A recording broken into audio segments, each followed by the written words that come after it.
Hey guys, thank you so much for coming back from wherever else people went for the break. I want to say GM, but I understand it's more afternoon. So hi, I'm Kat. This is supposed to be a panel on NFTs, and we have a few speaker movements here and there. So bear with us as we make this more of a fireside chat about NFTs in general. I think NFTs are a very strong buzzword.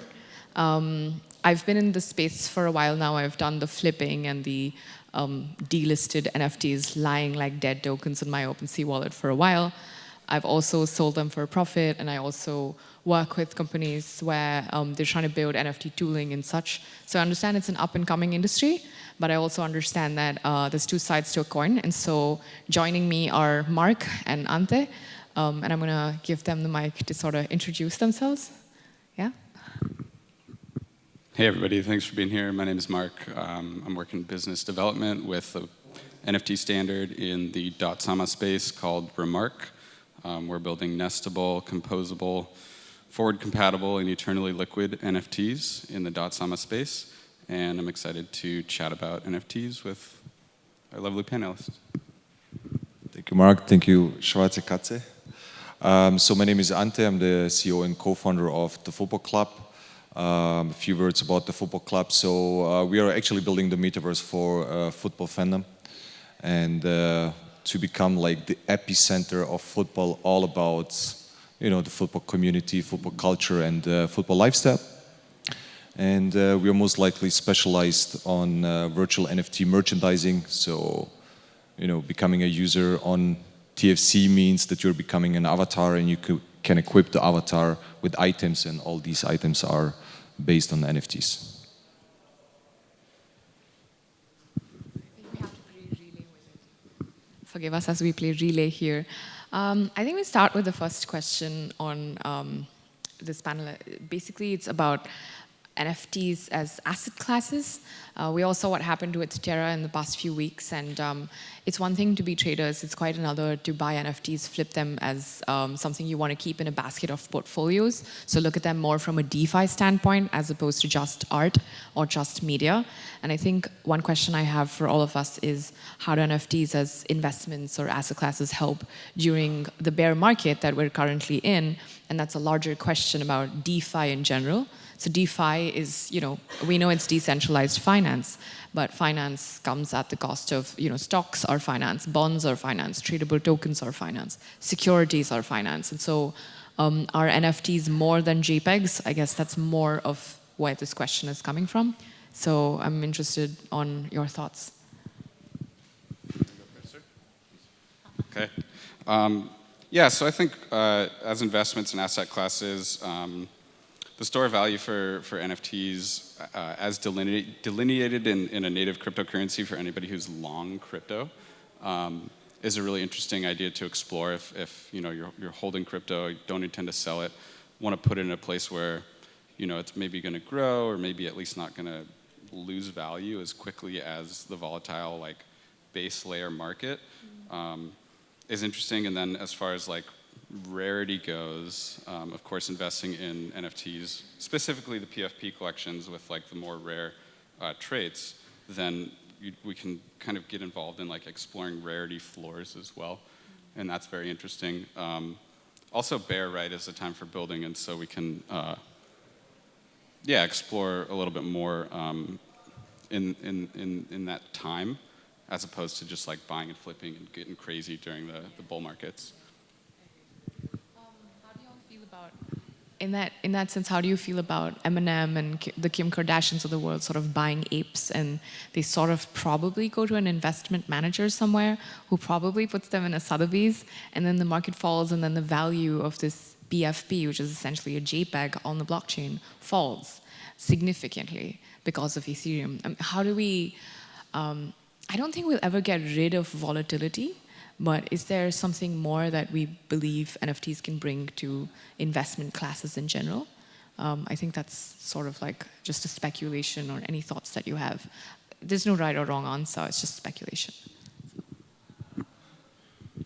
So actually in our case with TFC, how we did it to give in the end how to add value to an NFT and what increases the value of an NFT. So that's like the biggest question. How do you build an ecosystem around NFTs?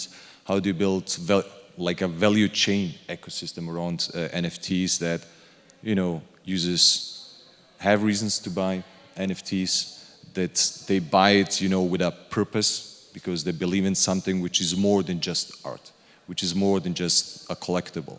So in our case, we're selling jerseys. So, which is just a replication of a physical something and making an NFT asset out of it.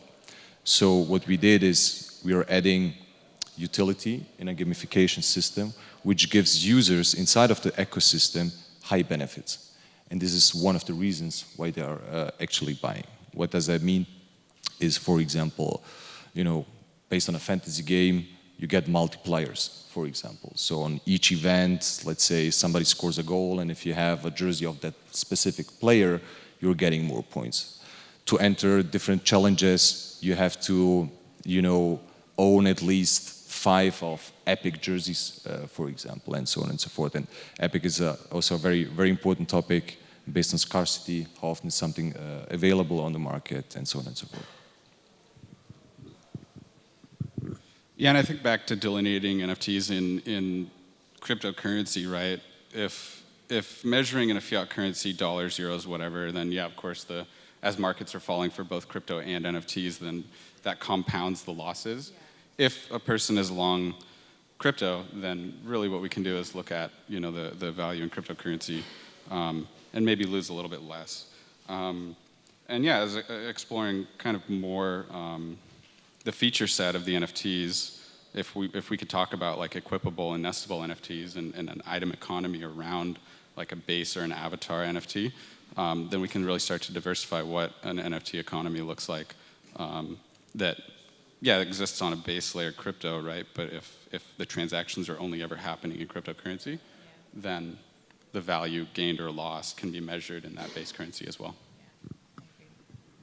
I like that you defined it as item economy. That's something that it's categorization. So when Apple started, they started making devices. Every device got obsolete every year, but $1 billion industry was produced from their accessories market. So NFTs are like the Apple iMacs or the iPads, and the accessories market is the item economy that surrounds the NFTs that are being built. And so they produce value no matter whether you hold them or not, because it's the primary device that sort of accessorizes around it. And I think there's something there for all of us in the future. So I'm excited for item economies to be more than just gaming, because most people think equipment of avatars and like shields and armory and weaponry is only related to the gaming industry. But it'd be interesting to see how fashion comes into that, how IRL, phygital, I've heard the physical word and digital is called phygital. I apologize for the word, but I've heard that, and it's going to be interesting to see what that turns into as an industry. So the next question is a little weird. It's a question that is about the utility of NFTs. If there's specific utilities that you see staying as like they continue, and specific that you see retiring. Like, do you feel like we've gone through this whole star crash and burn forest fire of NFTs where a bunch of them have just blown up or disappeared or just rugged the industry? And what do you see for NFTs as an industry that stay? And what do you see us migrating out of or growing out of or upgrading out of as an industry? So yeah, it's a very interesting question. So I think important is that what we talked about before is how to add value to NFTs. The question is how we can build also, how to use NFT and blockchain to build mechanisms to add value to blockchains, staking, burning, and so on and so forth. I think these are pretty simple mechanisms, and they will stay. They are crucial, to control inflation on any kind of marketplaces you have, or especially in games. What will disappear? So there is one hype I'm really struggling. It's called, to bond NFTs with in real life experiences. Like the money can buy experiences. Everybody's talking about it. It's a cool asset. You can bond it to an NFT, But then all the questions, so what happens, if I got a VIP ticket for whatever, what happens with the NFT? Does it has to burn or not? The experience disappears. There are some hype ideas going on. I think that money can buy will die pretty soon, or it will be just stay a small asset. Yeah, super cool.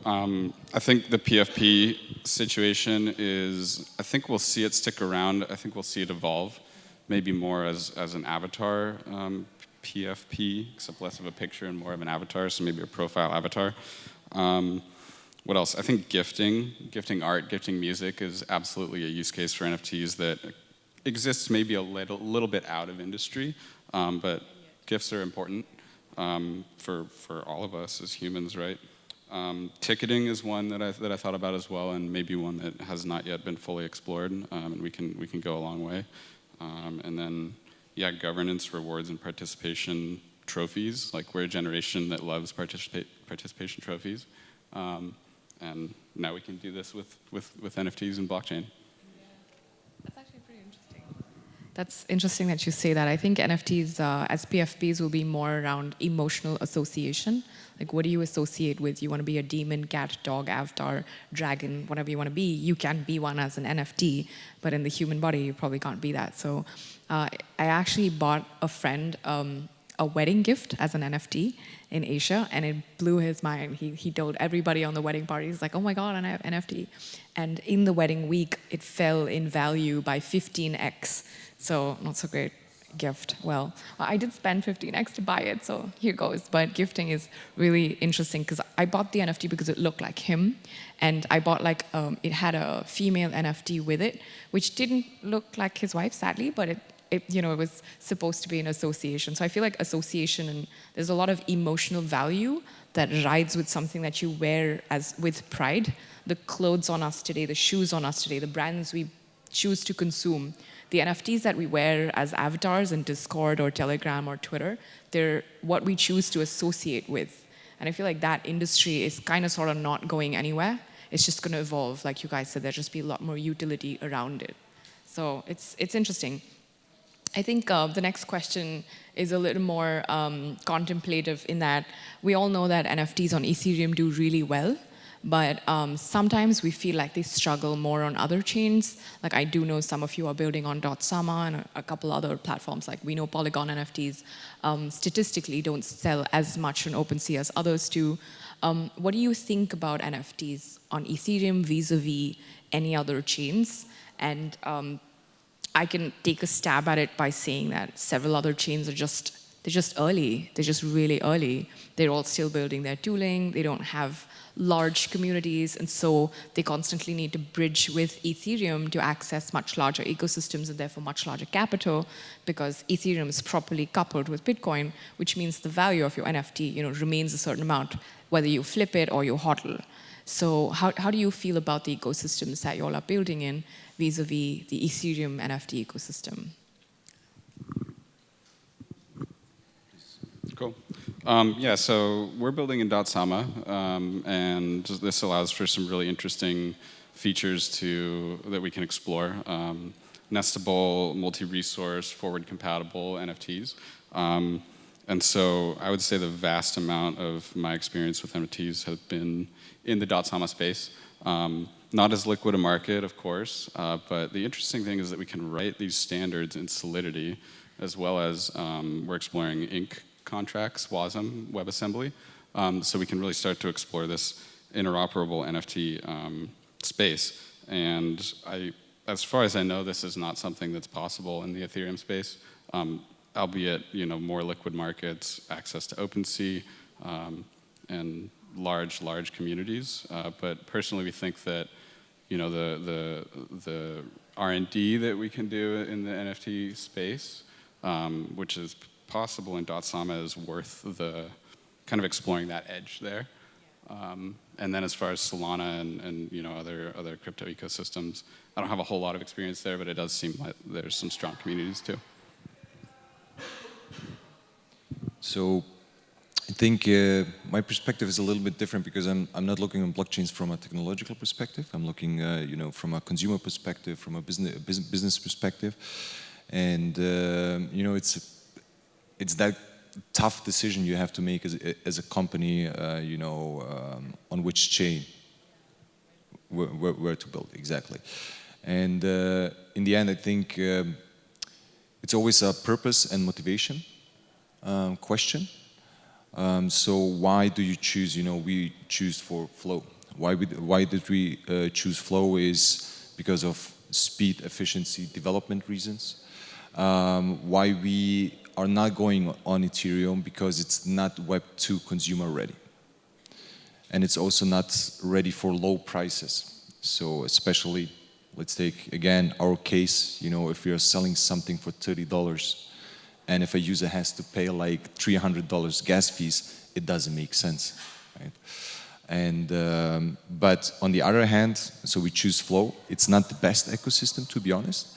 So we made great progress on that. We had a great also development experience with Flow, but the ecosystem is not mature. So this is the downside of Flow. The upside of Ethereum, of Solana, Polygon is there is the community, right? So, and this is why we are also doing for the next step, adding a second or a third chain to our ecosystem.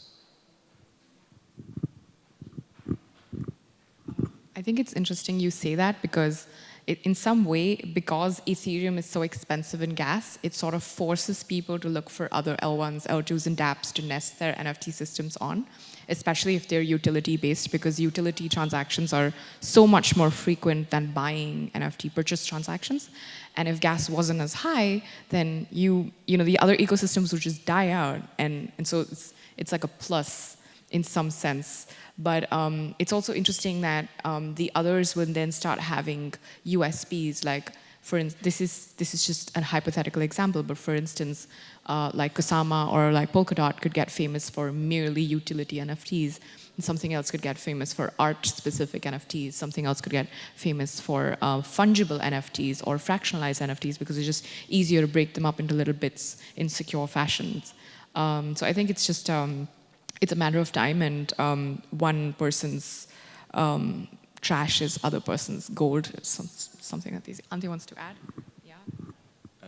Just also to add another thing, that also from a CO2 perspective, and this is a very huge topic, it's not just about the environment, that's the most important one, but what is important, it's hard for brands to go on Ethereum because of the CO2 emissions. So this is also a factor why we choose actually to go with Flow, because we are working closely with brands, with clubs, with competitions, and that's like the most frequent question is all about, what about the CO2 emissions?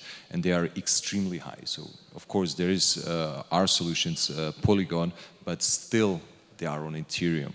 And then if they are going into a direct communication to their consumers, they're asking, why do you go on Ethereum?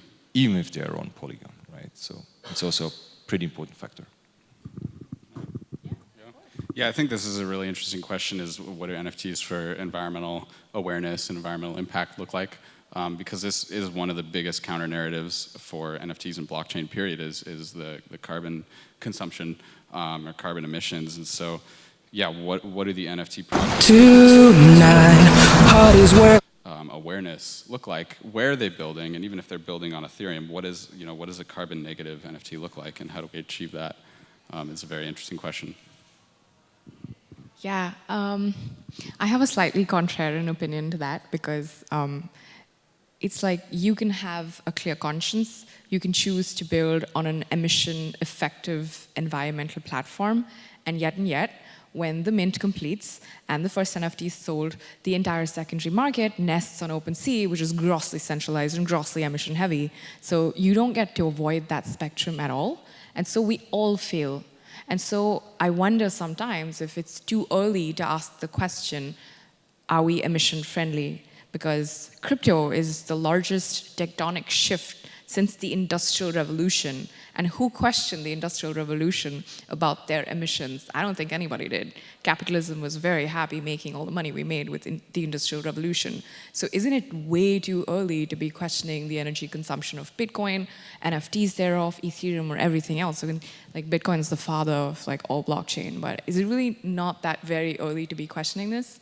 So it's nice to have an opinion, and it's actually great to bring this up because we can, leapfrog all the mistakes with renewable energy that the Industrial Revolution made as an industry in crypto. But I feel like we will all fail fast and fail forward in a way that most industries before us did not. So it's exciting, to say the least. Yeah, and I think that brings a nice little segue to this question on bridging the gap between the real world, IRL worlds, and the virtual world. I think Ante is also really smiling because he's excited. But I'm really interested in knowing examples of some of the best examples you've seen or you've heard, even if they're just hypothetical or just concepts at this point in time, about how you see IRL and NFT sort of shaking hands the best. Thank you. So yeah, it's a very, very nice question. So there are a lot of currently pretty good concept. I think one of my favorite is it's a company from Switzerland. They're called Collect ID. They're building actually NFC chips based on NFTs, which is very interesting. So their concept is you're buying a jersey from a club, you can scan it with your phone, and you get it on your phone, and it's minted on your phone. So we are partnering with them together, which is a pretty cool experience, getting like a physical jersey directly as an NFT virtual 3D jersey on your avatar. It's a crazy cool experience. As I mentioned before, like all these kind of money can buy experiences, more marketing than it's really, let's say, a good utility to have. Yeah. Yeah, excuse me. Back to the atom economies. Really interesting to explore the link of physical and digital or phygital goods.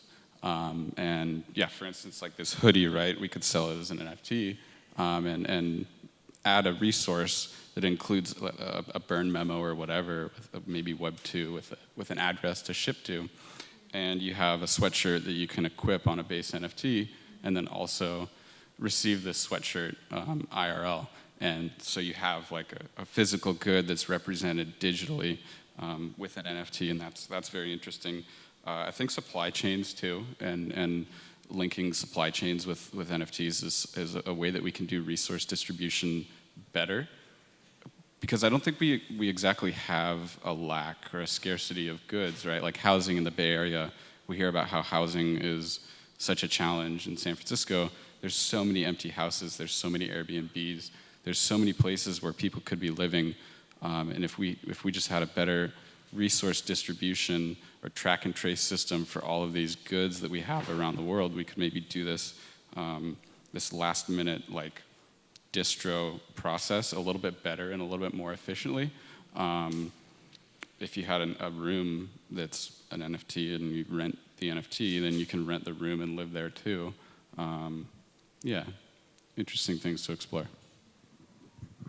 I heard of a project, it was called Proof of Humanity. I think they were doing work around identities and the non-fungibility of identities. So like the human fingerprint is non-fungible. It's the primary non-fungible before non-fungibility was a term. And so proof of humanity is some sort of DID, like it's like an ID for a person. And once you get vouched for in subsequent concentric circles of networks, you can claim universal basic income, UBI, in their native token. Once you've proven your identity, nobody else but you with that identity can then prove that. So I think that was a great use case scenario of non-fungible technology, not just necessarily tokens. And another interesting example of NFTs is I heard of a country trying to make prototypes around indigenous land rights. So with NFTs, once the primary NFT is minted, imagine minting a land right contract, the ownership of land, onto an NFT, and that's put onto the blockchain. even if that goes in a secondary market, it has a track ID on it. So you know that it was resold, but you know that said indigenous tribe owned it first, and that there is proof of ownership in itself. And that is a very real world example of how it can help like disparaged communities. When I was at Crypto Relief, I was helping, it was an oxygen relief project based out of Asia. I don't know if you guys know of it, but it was the project in which Vitalik Buterin dumped $1 billion in Shiba Inu, if you remember, and the market sort of rugged the next day. He dumped the money. It was an alleged shitcoin. This shitcoin went into a market maker that went into a bank in Puerto Rico that hit another bank in remittance in Dubai, and that sent money to India, and that sent money to China to put oxygenators on a ginormous aircraft that then flew into several metro cities in India and saved lives. All of it was born out of shitcoins. And once they sort of realized the movement, a huge bunch of NFT artists just woke up the next day, minted for charity. Minting for charity. It was a whole new term. It was very heartening. It was a very tough time because we were all working pro bono. But several artists just gave away all their work for free. And we raised about $60,000, $70,000, $80,000 just overnight from free artwork. And then we started getting a lot of DMs on the primary Twitter where everyone's like, I have an artwork, it's free. All proceeds are free, 100% is free, 80% is free because I'm struggling as an artist, but I really want to do this. And those are the reasons why we work in this industry. Those are the heartening examples why we exist here. But on that really emo note, let's go back to some more jargon. I think both the boys here have a lot of experience with reputational avatars for NFTs as an industry. And I think it would be really interesting to hear your thoughts on what do you define reputational avatars at, but also for anybody who's heard about Vitalik's latest blog post on soul-bound tokens. I think that's really interesting and weird, which defines Vitalik also.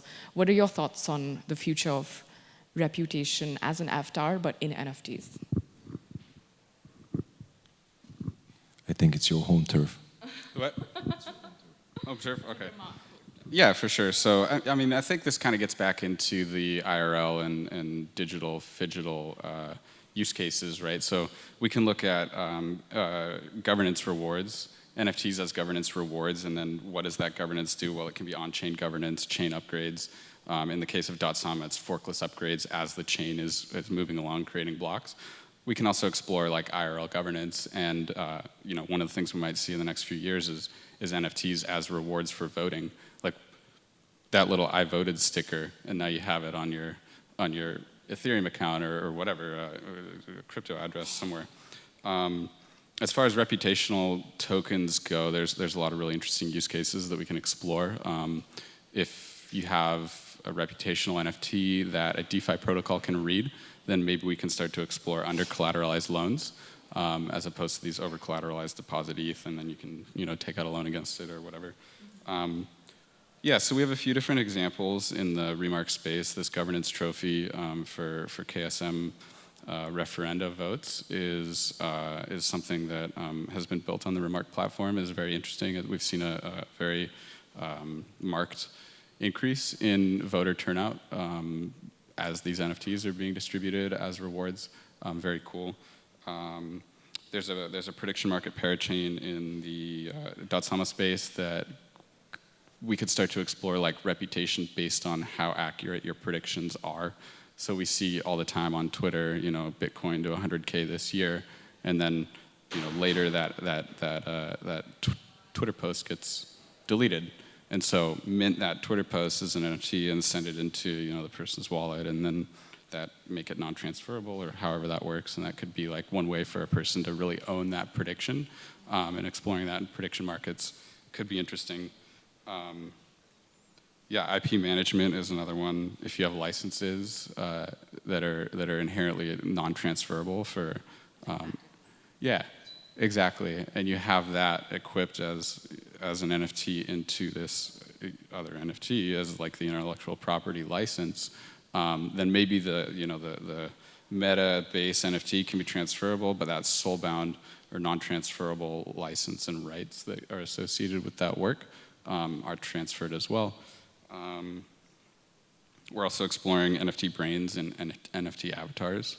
So with forward compatible and multi-resource NFTs, we can start to program the state of an NFT, and like skill cards, for instance, would stick around, and this would be in gaming, would stick around in that avatar. And again, maybe the avatar is transferable, but the value accrues into that avatar, that game character as a player plays, and then every time they log in or out of a metaverse, they're leaving with a more valuable NFT.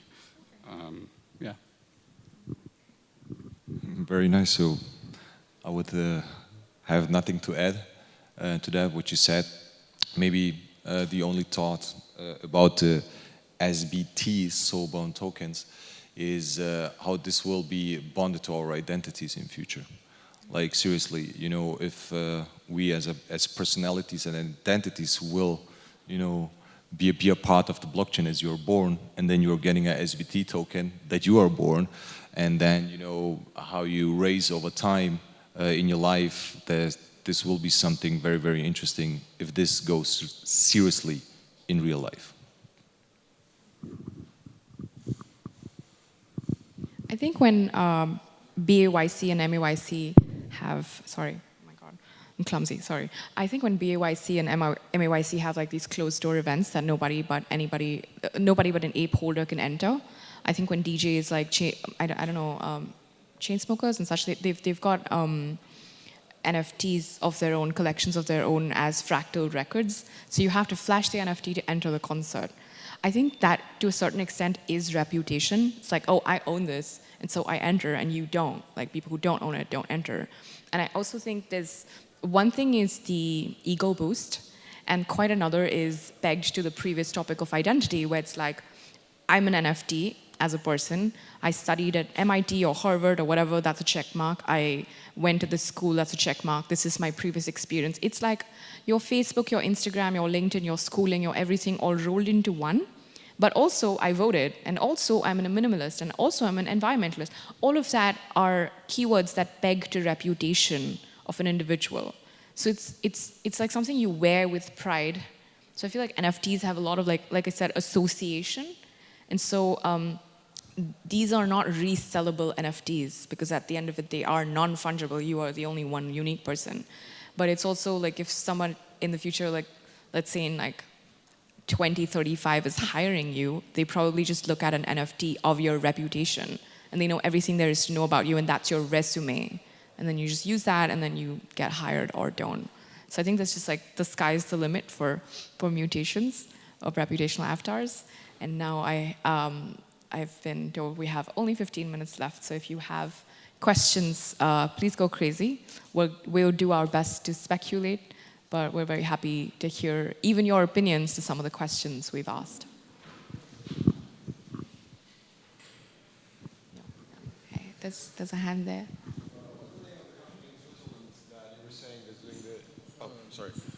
What's the name of the company in Switzerland that's doing the IRL connection? It's called Collect ID.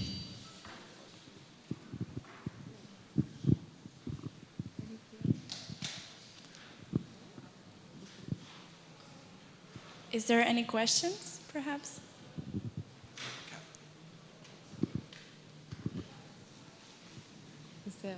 No. If there are none, then we'll just let you go early and enjoy 15 more minutes of a coffee break. Thank you so much for having us.